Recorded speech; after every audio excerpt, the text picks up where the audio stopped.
Salam alaikum, bienvenue dans votre deuxième cours de langue arabe. Aujourd'hui, nous allons découvrir la lettre Ta qui ressemble à la lettre Ba et nous profitons de la même occasion pour parler de la lettre, pour parler des voyelles longues. Donc allons-y. Comme d'habitude, on commence par un mot. Aujourd'hui, notre mot c'est Tajun, Tajun, qui veut dire une couronne.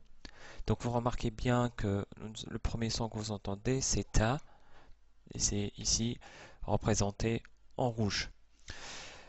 La lettre Ta en format isolé est écrite de cette manière-là. Donc comme la dernière fois, on marque en rouge là la lettre Ta mais positionnée dans le mot au début. Sinon, en revenant sur notre tableau d'alphabet arabe, la lettre Ta se trouve juste après la lettre Ba. Donc vous remarquez bien que la lettre Ta ressemble à la lettre Ba, sauf en ce qui concerne les points. La lettre Ta elle a deux points au-dessus, alors que la lettre Ba elle a un seul point au-dessous. La lettre Ta est exactement équivalente à la lettre T en français. Donc c'est le même son qui sort, donc normalement vous n'avez aucun problème pour la prononcer. Voyons maintenant les formes d'écriture de la lettre Ta. En format isolé, s'écrit de cette manière-là, on l'a déjà vu. Au début, on la laisse la lettre ouverte à gauche pour attacher les lettres suivantes, comme dans le mot tamron, qui veut dire des dates. Au milieu, la lettre Ta est ouverte à gauche et il y a un trait attaché à la lettre avant la lettre Ta pour rattacher les lettres précédentes, comme dans le mot kutubun, qui veut dire des livres. Enfin, la lettre Ta est fermée à gauche, mais il y a un trait attaché à la lettre avant pour attacher les lettres précédentes, comme dans le mot baytun, qui veut dire, on l'a déjà vu, maison. Maintenant, voyons les voyelles longues.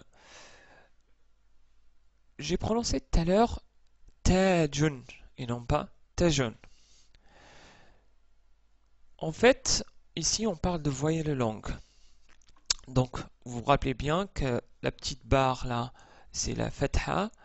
Donc, on prononce la lettre Ta, mais en ajoutant une voyelle longue ici, Aleph, et qui est marquée par la flèche verte, le son devient plus long. Donc, ça nous donne Ta, Ta. Voyons cela un peu plus en détail. Vous vous rappelez que nous avons vu la fatha avec la lettre Ba. Ici, ça nous donne Ta. Avec la Dhamma, ça nous donne Tu. Avec la Kasra, ça nous donne Ti. Si on rajoute la voyelle longue Aleph, ça nous donne, comme nous avons dit, Ta, comme dans le mot Tajun. La deuxième voyelle longue arabe, donc c'est Waw, donc Tu plus Waw, ça nous donne Tu, comme dans le mot Tutun. Enfin, la voyelle longue Ya, ça nous donne le son Ti, donc Ti prolongé, Ti, comme dans Beiti. Beiti, pour votre connaissance, veut dire ma maison. On a déjà vu mot Bayton, qui veut dire une maison. Beiti veut dire ma maison. Faisons un petit exercice pour maîtriser cet aspect. Je vais vous donner quelques mots et vous allez me dire si vous entendez au début un son long ou court pour les lettres que nous avons vues, à savoir la lettre Ta ou la lettre Ba. Le premier mot est Tamron. Donc, qu'est-ce que vous entendez? Un son long ou un son court?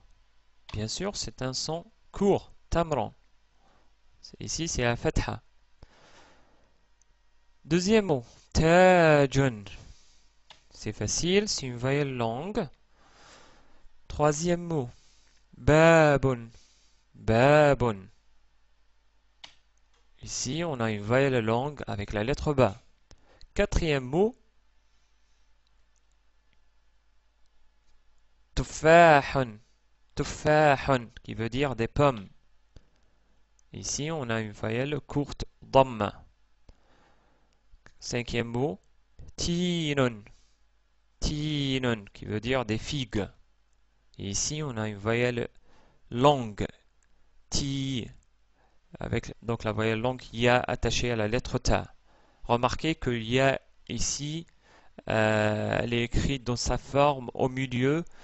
Nous allons voir que la voyelle longue ya, qui est une lettre en elle-même, en détail, pour voir les différents formats d'écriture. Donc, ne soyez pas effrayés par ça. Cinquième mot, c'est burtuqalun, donc avec une voyelle courte, dhamma. Sinon, si c'était une voyelle longue, on aurait dit burtuqalun. Mais non, ici c'est burtuqalun qui veut dire des oranges. Enfin, voyons pour l'exercice d'écriture, et pour cela je vais utiliser comme d'habitude mon logiciel et ma souris, bien que c'est pénible. On va écrire d'abord ta au début, donc on laisse ouvert à gauche, comme par exemple tamron, donc tamron, ça c'est ta, on attache par la suite puis r, tamron. Au milieu, par exemple, donc on a un trait avant la lettre, puis on écrit la lettre ta et on la laisse ouverte, comme dans le mot kutubun. Donc ku, puis on écrit tu, on laisse ouvert pour écrire la dernière lettre bun.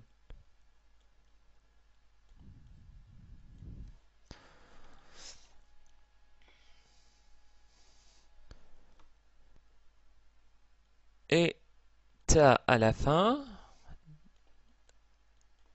donc comme par exemple dans baytun, donc ba, i, donc ba, i, on prolonge le trait pour attacher la ta à la fin et ça nous donne baytun.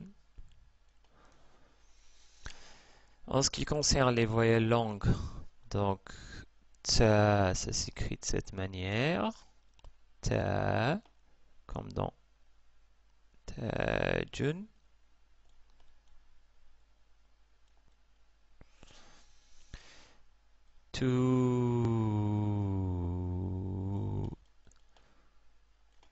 Ton.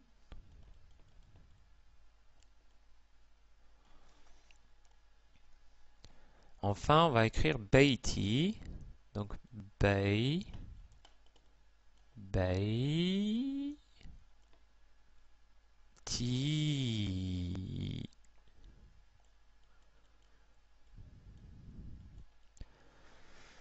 Voilà. Donc, on a fini avec ça. Je m'excuse pour la rapidité du cours. En fait, j'avais déjà enregistré le cours et ça m'a pris 15 minutes. Donc, ça n'a pas été accepté par le site YouTube. Donc, j'ai dû refaire le cours pour être plus rapide. Donc, j'espère vous retrouver dans le prochain cours. N'hésitez pas à m'envoyer des commentaires ou des critiques. C'est très important pour l'amélioration de ce cours.